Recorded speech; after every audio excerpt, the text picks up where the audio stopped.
Hello. One may ask yourself, why have I tuned in to the P3P podcast at 2:03 on a Monday evening? The podcast starts at 4. I was wondering. What is the purpose for? It starts at 5. It starts at 5. What is the purpose for this change? I was wondering how long it would take me to immediately regret this decision. I think we found it. We are.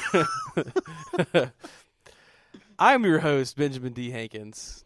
Today we are going to embark on a journey together.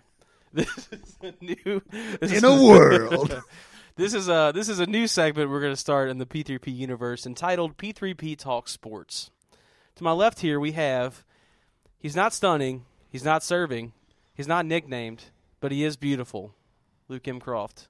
Hello. We had to make up a nickname for him. It's a little offensive. Let's just start off you're automatically. not stunning, but you're beautiful. Saying I'm not stunning. What's the difference? If you're beautiful, aren't you stunning? No, Is stunning more than stunning beautiful? is like an immediate attractiveness, and then gosh, then it fades. But beauty doesn't fade. That's not true at all. It doesn't like a flower. So are you talking about inward beauty or outward beauty? I don't know. Just whatever is more complimentary to you. I don't know. Well, either one's going to be pretty offensive to me. So I'll take the nickname, and then we'll... Apart from the stunning. All right, well, anyways, this show is going to be... it's no secret that the guys that are on our main show do not enjoy sports games. No secret at all. There's a couple that are trying to get into a few of the games, but they're just not hugely about it. So in interest of you sports gamers out there, me and Luke are very avid. We are very avid and Costello. We are very avid sports gamers. So we are here to talk to you today about some sports games, namely Madden 16. We're going to get into that a little later, though. But I thought, since this is our first show, I thought we should get into a little bit of background about us. Episode 1. You're seeing the birth. You just saw us crown. This is the That's disgusting. This is a historical moment. Crowning is a very disgusting thing. I've never witnessed it. I feel like I'm going to be made to when my wife eventually gives birth. When I said the word crowning, all of a sudden Seth shows up. He was plunged from the birthing canal that is Luke's stairway to his basement. That's disgusting. What's up, Tiptoe True the Tulips? Thanks for following. Thanks for the follow. Where am I? You were talking about the crowning, and then you said... You said the podcast is crowning, therefore right. We're going to start in this Correct. way. I'm hosting by proxy. I feel like that's what you're doing. We're gonna start into a little bit of background about us. I want to do something that I've aptly named sports genealogy. I don't know if this is the right word to use. It's not the right word to use, but it's okay because that's my catchphrase or whatever. That's also not the right word. That is my calling card, is to use words inappropriately. So sports genealogy is what we're gonna go into today. Sports genealogy, like some quick animation. Just right. All right. Now, what does this mean? What I mean by sports genealogy, I want you to give me the first sports game you ever played, how you got into that sports game, and then the line of sports games from that blossomed, that crowned from that first sports game. Can we see how many times we can use that word? That's what can we get a ticker up on the board and just ding? No. Yeah. No, we can't. So first sports game, how you got into playing that sports game, and then what led you to play other sports games. Okay. My very first sports game was Madden 95 on the Sega Genesis. I say that. I don't remember if it was Madden 95 or Triple Play Baseball 95. It was probably Triple Play Baseball. I don't remember which one it was, but we got a Sega Genesis one year for Christmas, and me and my brother begged for sports games to play on it, and we started playing that game together. Those two games together, really, and it kind of became a tradition for us, where every year, I don't think I've missed a Madden since Madden 95. And every year we'd go get the game and just waste our lives away playing it. And now, are we talking about playing sports games up through now? What are we talking about? Yeah, just up. Oh, so I'll hit some of the highlights here. So, I really got into Triple Play Baseball 2000. I think that's the one that had Sammy Sosa on the cover of it. Mm-hmm. And on N64, my brother and I, we would spend an entire day making all the roster moves to get the rosters up to date with wherever we were, and it would take so long. You never actually played. And we were listening to John Mayer's Room for Squares. Welcome to the real what you said to me. But anyway, right. And then we would always and a week later crying with each other, and clutching each other. Yeah, that's why it took so long. Right. It wasn't that there were all the moves to make. It's just we were like, sad seat of depression, comfortable. We were like, it was comfortable. It's so true. But anyway, so we and then we inevitably would always decide a week later we were going to start a new season, and the whole rigmarole started again. And then the first Madden I really got into was probably Madden 2001 with Eddie George on the front of it, and ever since then just been really massively into it. But now I play just about everything: Madden, NBA, NBA 2K.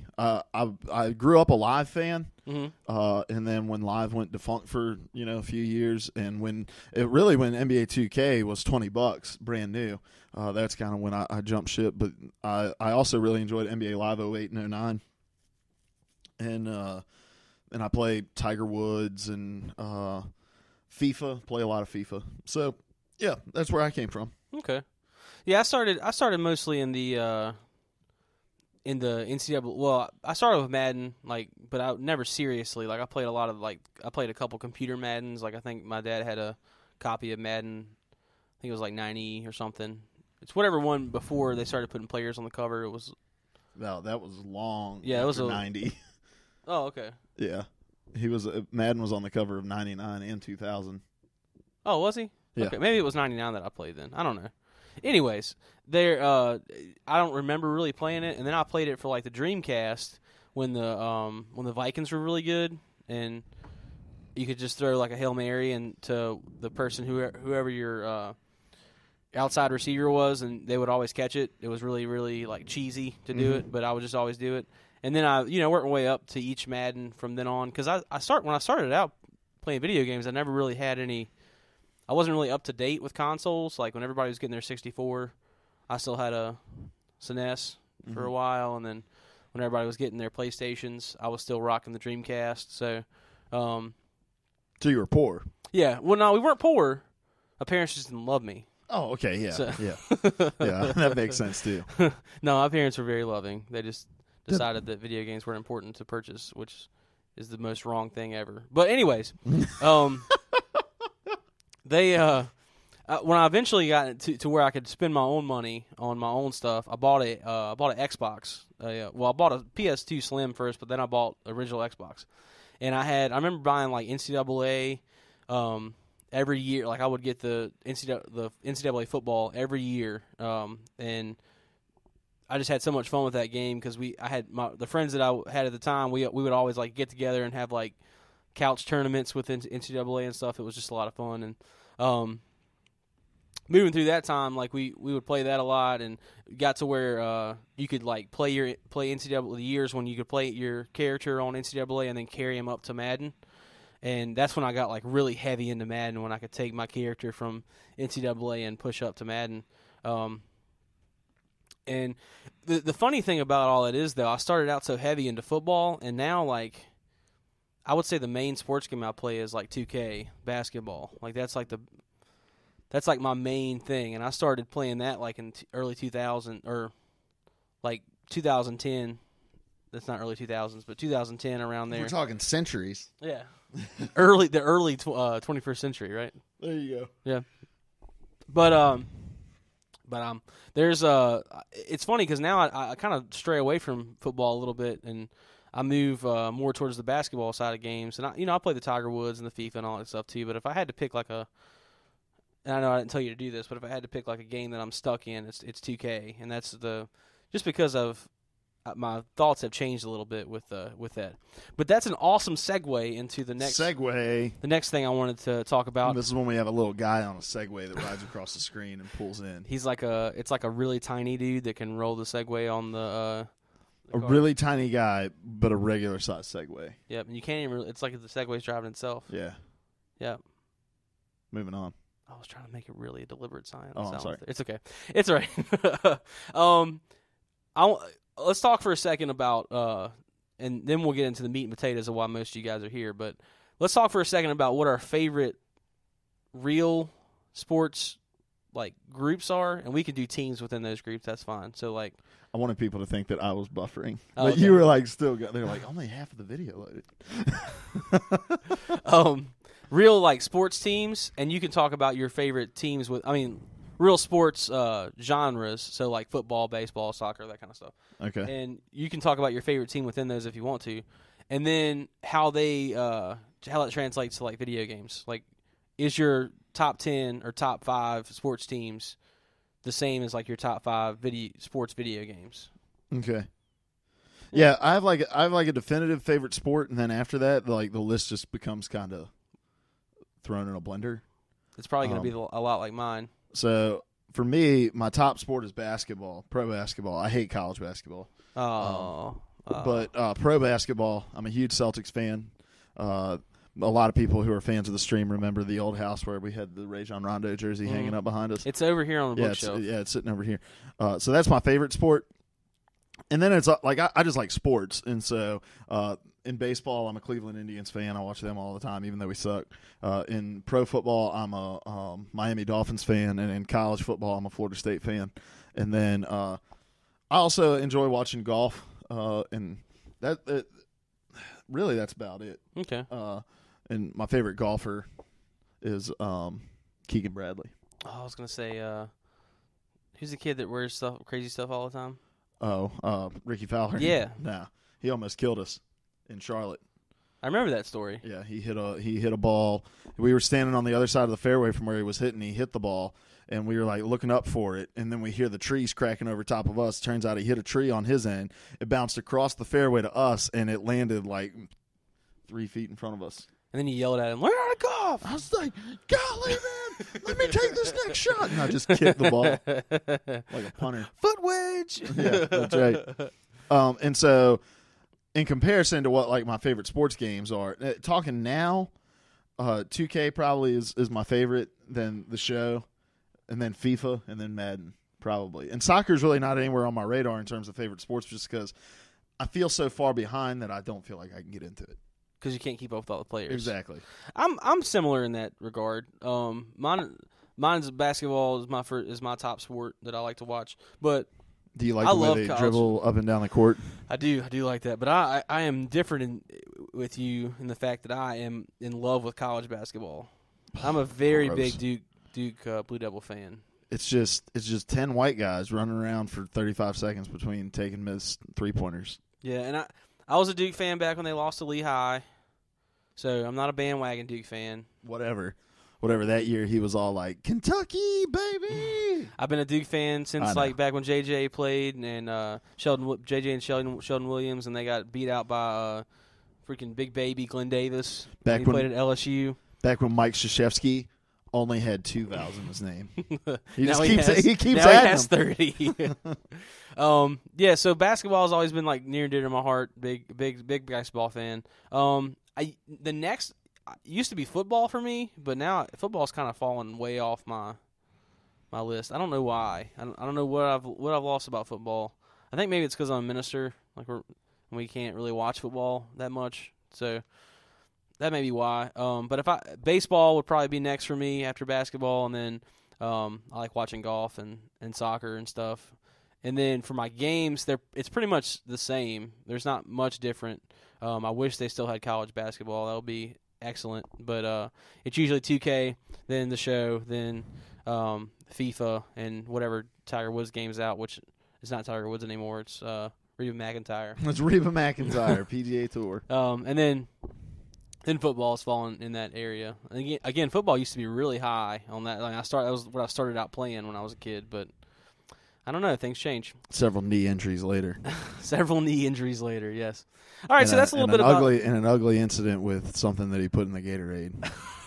We'll let your imagination decide. Well, it was poop. It was poop. I'm sorry. I'm sorry for the fans. I'm sorry for the players. I'm sorry, Most Tom Cruise. I'm sorry for Tom Cruise. All right. All right. Sorry. I'm sorry. I'm having a blast. This is awesome. I'm This is a lot glad of you fun enjoy for it. I'm glad you enjoy it. It's really nerve-wracking for me. I'm just kidding. It's not at all. Okay. Now, for the real reason most of you guys are here, I don't have any fancy segues for this segment because I feel like it's weird. I feel like it's weird to do jingles from the show I'm hosting. I don't know. I don't know. Just Feels try strange. it. Just feel it out. Not for the main reason you came to watch our show. It doesn't work. It doesn't work at all. We're gonna do. Me and Luke have been doing something over the past. Luke more than I, but we have together embarked on this journey of. Yes. We have embarked on this journey of playing through. We get we're EA Access subscribers, and because of that, we get early access to a lot of sports games. And 10 days, in fact, or 10 hours. I'm sorry. It's like a week early there, right? 5 days. 5 days early. 10 We'll get it right hours one of total. these days. It's somewhere in there.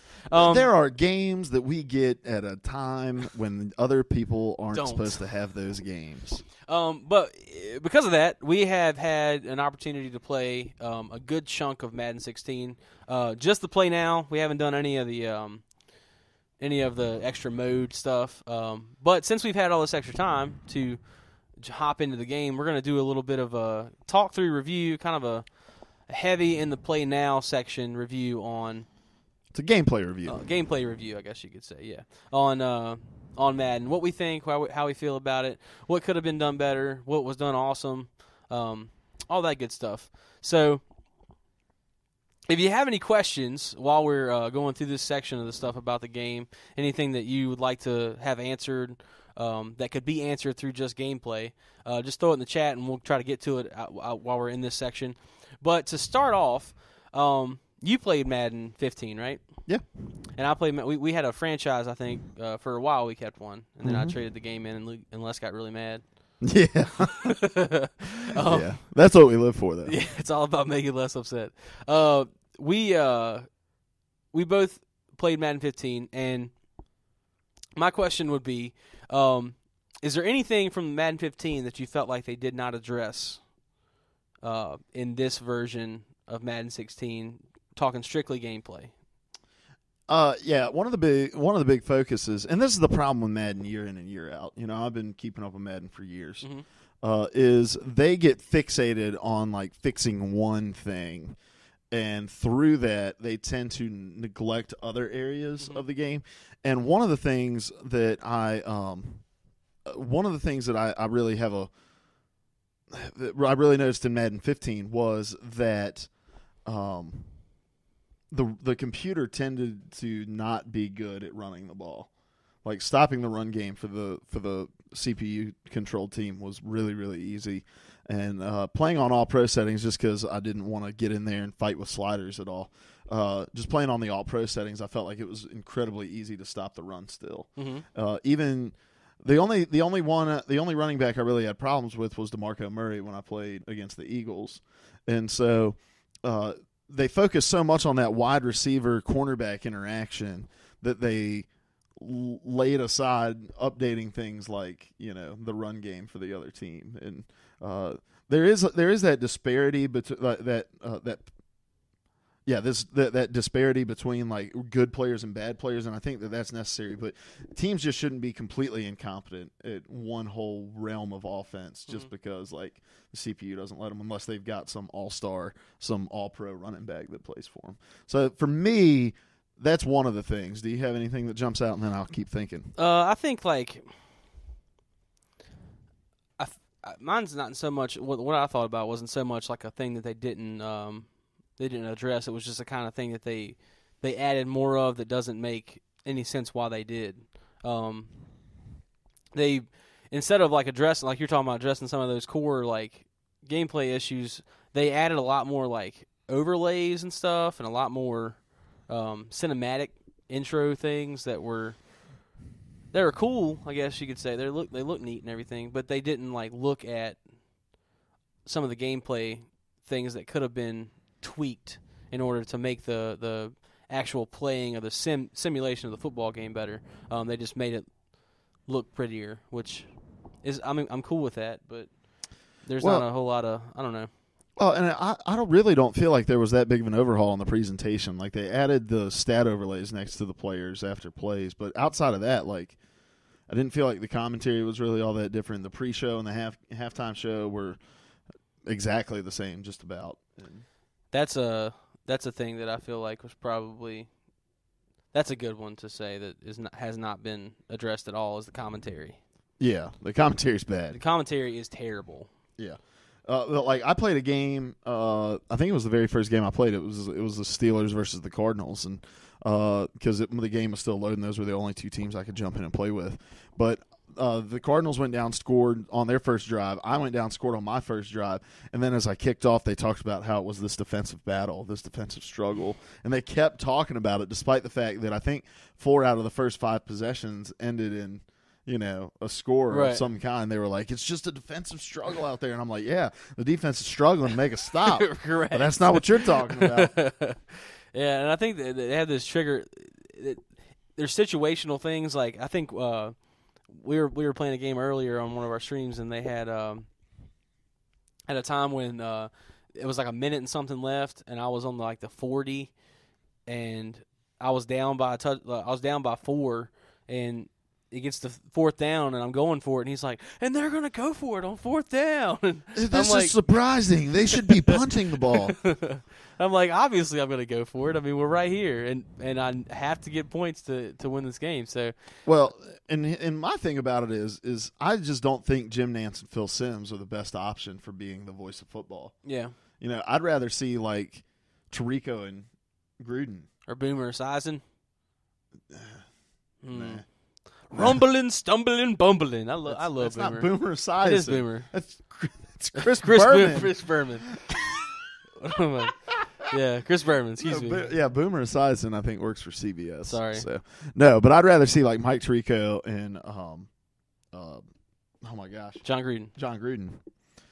They put put a Spider 2 Banana in the. I know. Just go ahead and put. So that makes me anytime I select that play, there's just a 20-minute conversation triggered from John Gruden where he talks about Spider 2 Banana being one of the easiest reads in football. It is. I'm not denying it is, but I'm just saying I don't want to hear Phil Simms talk about a defensive struggle when the score's 21-7. All right. Gotcha. All right. Any other things that you think they didn't address properly? Not necessarily. I still think some of the player movement looks a little weird. Some of the tackles look a little weird, but like it's kind of a give and take with the whole physics-based tackling system that they have, where you just the tackles that look good look really good, and then there's just times where the engine acts wonky. And it looks like your back is broken. Yeah. Or you get injured and you're like, and you like huddle over in your in the fetal position. Almost exactly like that, actually. Yeah.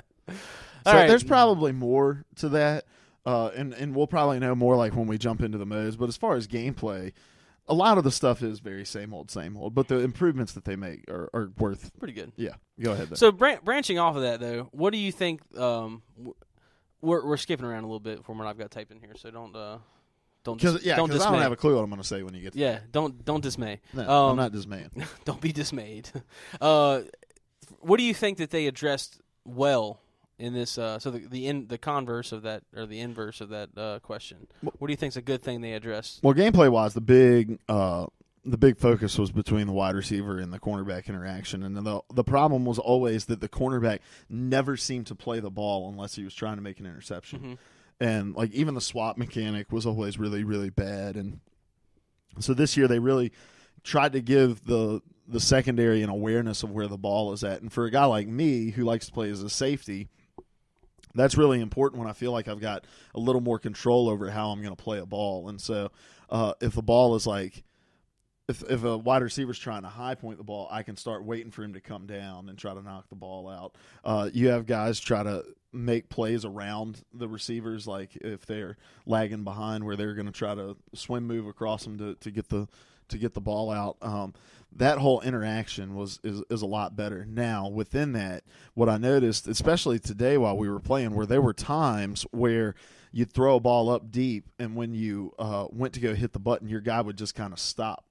Like it wasn't a smooth thing. He would just sort of stop. But for the most part, like if we were just grading that that little line item on the back of the box, I'd give that an A because they took something that was a major frustration for me and made it into something that's actually really enjoyable to watch. And there's a lot of times where you look at it and you're like, wow. Oh, man, that's a good play. Right. Because it used to be with sliders, the only way that you could get these quarterbacks to throw incomplete passes was either to turn their accuracy way, way, way, way, way, way down, or the wide receiver catching way down as well. So that it wasn't that your defenders were making plays, it was just these drop balls. And so it was a more realistic experience without having to make it this frustrating experience that we've always had to make in Madden in order to get those kind of realistic stat outcomes. And so, like, the tediousness of trying to figure out what works the best as far as your sliders go and stuff. Yeah, it really, like, the passing game out of the box worked how I want it to work. I don't know how much tweaking's going to go. And, like, conversely, with the defensive side of the ball,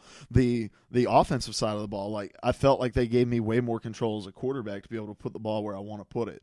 So do I want to put it up over the defender's head where only my guy can go up and get it, or do I want to put it on their back shoulder, or do I want to lead them? So those were some things that I was like, they got these things right, and hopefully they can continue to get those right while trying to bring other areas of the game back up to speed. I think an interesting thing for me, like, and I'm not positive if this was a mechanic that was in the last year's Madden or not, but we played that game with Oakland, and you were like, I was like, crap, I'm getting so many calls called on me, like there's so many, I'm getting so many just crap fouls, but Oakland's a very, like, immature team when it comes to that kind of thing. Like, they do a lot of crazy stuff a lot of times, and the tracking of fouls is seems a little bit different to me. They're calling more fouls, and they're calling more fouls in a good way.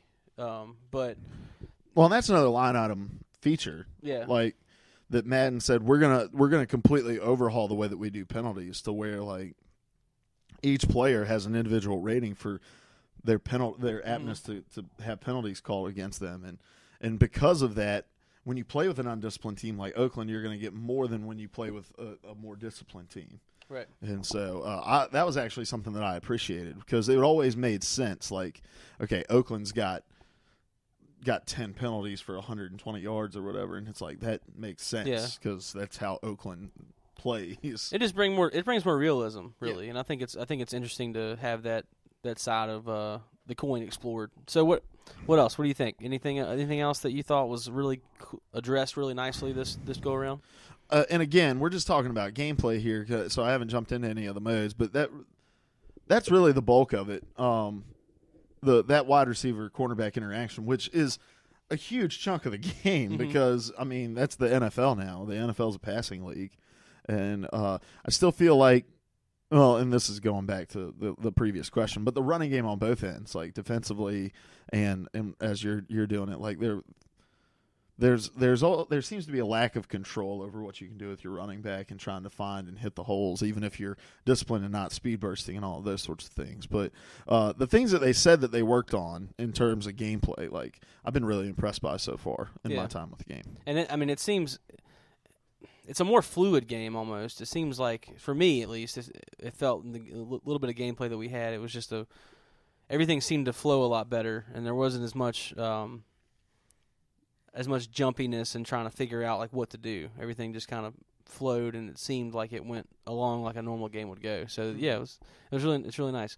Okay, still skipping around a little bit. We're gonna do something that's most people kind of know about, but I've changed it up a little bit.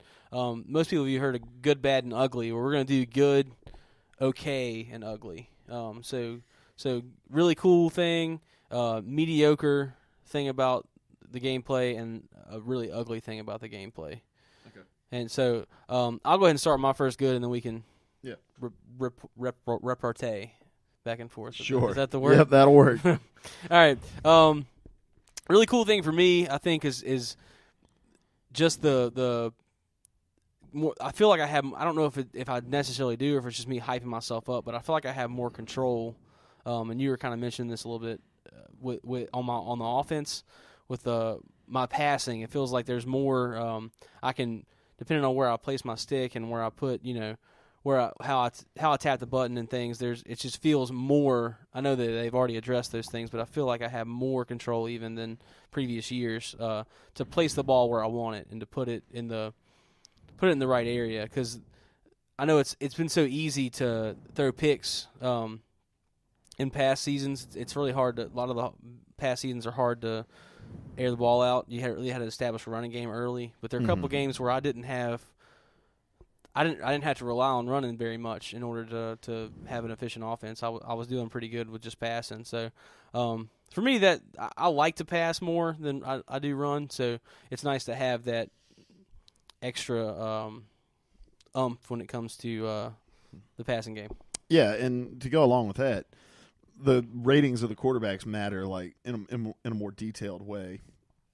The touch and the deep ball and those sorts of things. And so, like, you played with David Carr, and that's a totally different experience than playing with Tom Brady.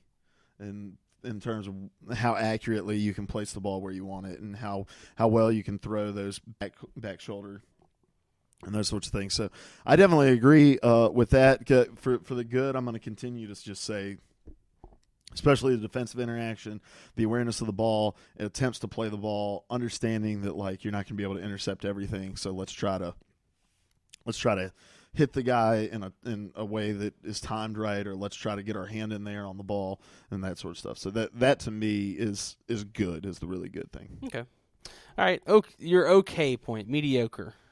I really enjoy, as a result of, like, this overhaul of the wide receiver cornerback stuff, I enjoy the different animations the wide receivers have for catching the ball, and I love that there's different approaches to catching the ball. I was gonna say so like you can hold down Y and you'll aggressively go after X as like a run after the catch. I don't know how much that's really affecting it, but it gives at least the semblance of control, which is all I believe in anyway. So, but however, I played 3 games in a row on Sunday night where I got on Saturday night where I got the Odell Beckham catch, right? Where he's like leaned back over the defender, bringing it in one handed. I'm like, that is a once in a decade catch that he made. Like, that's the reason this blew up. That's the reason he is on the cover of this box. Like, and so for me to experience that 3 games in a row, and it was always with receivers that, like, it makes sense that they could do that, like Des Bryant, people like that. But that it's cool that animation's in the game, but have it feel like it's something special when it happens, and it just kind of lost that luster. But the animations are okay. The catching animations are okay, but the fact that I can just hold down Y or triangle or for whatever console you play on, and like I make some spectacular catch over top of the defender. Like, they need to tweak that. They need to tune that. My okay has to do with presentation. There's I was really. Did you fart? Nah, man. Now I do. Gosh, I was at first I was kind of just like about the stat overlays, and it's starting to grow on me the more I play. The more I play the stuff that we've played. Like, it's cool to see how many sacks your guys gotten on the day, like right there. You don't have to look at it. It's cool to see how many yards you've run for, how many receptions you've had. It's just a neat little thing to catch. I know it's not huge. That's why it's my okay, but it's still pretty cool thing to kind of look at. Well, and I'd be better with it if it wasn't like bouncing with your player as they run. Yeah, I think that's maybe part of why it's an okay. If it was just like a stationary thing next to him, I'm all right with that. Yeah, because it just shows it's an animation. Like, because in real life, you don't know where that player is going to be going, and right. But yeah. All right, so in ugly, we experienced this a couple times. Friday night, there's I don't know if it's a glitch or if it's a. I guess it's just a glitch, but at certain points, NPC players on your team will just decide to kind of walk across the line and get an encroachment penalty, and regardless of what you're doing, like even if you're like trying to audible to move them or whatever, it doesn't really matter what your intent is. They're just going to walk straight across the line like you're trying to get the basketball, trying to get the football, and I'm not really okay with that. It happened in a couple pretty big possessions, and if like I know at one point if you wouldn't have declined the penalty, it would have been pretty huge for you to get that. So we just created a house rule Yeah, to decline those. So if you get an encroachment penalty and your friend's like, "Hey, I didn't walk over the line," Yeah. take the penalty anyways. Yeah. For me, the ugly stuff comes with in a lot of the things that weren't addressed. There's still a lot of suction tackling where like you dive and you might have had it timed just about right, so the computer just kind of gives it to you by jolting your guy forward and having you get on the back of the guy that's in front of you to tackle him.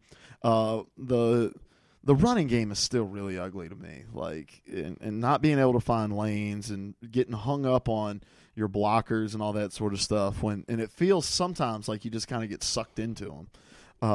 Like if I snap the ball and there's a giant hole, I should be able to automatically hold down speed burst and just get to it. Right. It makes more sense if I'm having to be patient and wait. But there are plays where like huge hole opens up, I press speed burst and I just get sucked into the back of my guy, or to a big group of defenders. Like it's just, yeah. So that would probably be my biggest ugly. Okay. Cool. So we're gonna build off that a little bit, but I want to. I just completely lost what I was gonna say. Mini stroke 12. Oh gosh, chalking it up. What's up, No Creep for you? What happened? I lost it. And Robbie Sum 11. Make sure you guys hit that follow button. If you have any questions about Madden, drop them in the chat while Ben tries to get the brain flowing back to his brain. The brain flowing back to his brain. Oh, okay, I got it. I've got it. All right, so. You see a question here that you have no idea how to answer. Yes, and that's okay. I'm gonna change this question. All right.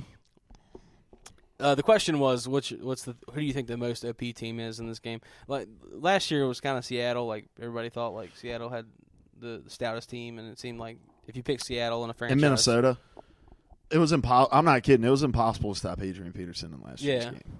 Yeah, impossible. But kind of in that same vein, but not really the same question. Who out of the games that you've played? Because I think we only have 4 teams left or something. Yeah, something like that.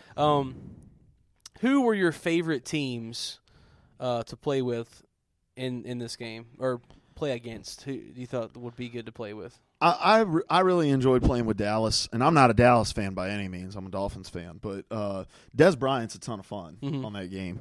Who's running for them now? Oh my gosh! I wish you wouldn't have asked me. Sorry.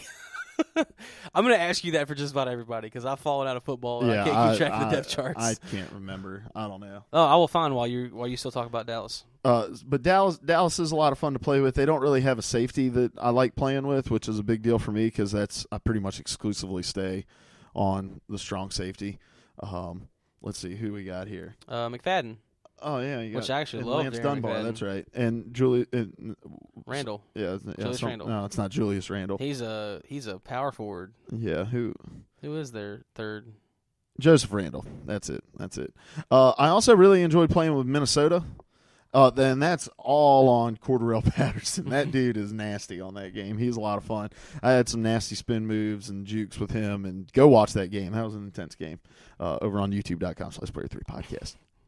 Yes, follow. Give us a like. And then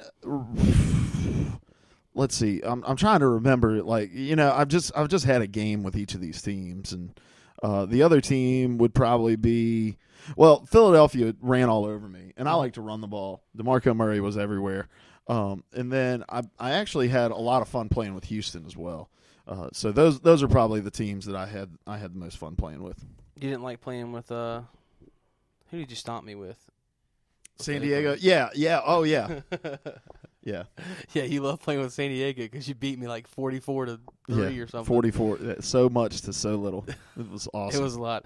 Believe it or not, I loved playing with Cleveland. They were a lot of fun to play with. Both their running backs are really good, and especially when I put Manziel in, he's got a lot of speed, and he can throw the ball, but he's not really known for that, but he can throw the ball, and they were just a lot of fun. There's a lot of I like Hawkins. Is it Andre Hawkins or okay? I like him. He's really explosive and fast. He's pretty cool. I like him a lot. And go ahead. What's wrong? I'm trying to think of who I played with last night, or not last night, but Friday night that I really enjoyed. What games do we have Friday night? Hold on, my computer's being real We whack. just ruined it. We ruined it. No. Friday night we played. We played Miami versus Buffalo, and the Jets versus the Patriots, and the Bengals versus the Ravens. Yeah, Buffalo was a lot of fun.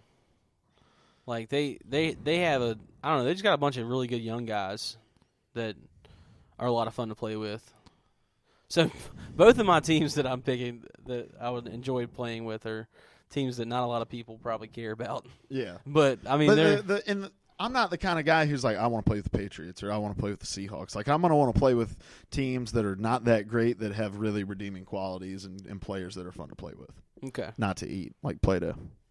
Don't eat people. Don't eat the people. Don't eat human people. You'll It get the ruins hunger. you. Yeah, that's all you can never eat. be good again. We had to put a friend down a few years because of that. We had to put him down, euthanize him. He ate somebody. We were like, you got the hunger. Oh my goodness. Turned out it was just raccoon meat, but learned that post-mortem. We found out he was extremely racist also because he wouldn't eat dark meat. That's such a good episode. That is a very good episode. Okay. Here's the defining question that I'll ask you about this game and that most people want to know because money's important to us. Yes. Money's something that we enjoy, something that we really we would like to keep. So, out of this year, with this year's Madden, giving all that you've seen from the the early play, would you buy this game? See, this, I got to think about this as somebody who is not a huge Madden fan because I'm going to buy Madden regardless. Really, it would take a lot for me to not buy Madden. So come at it like Larry. But if if Larry Hunt, would you buy? No, I wouldn't buy it if I was Larry Hunt. Larry doesn't care about football.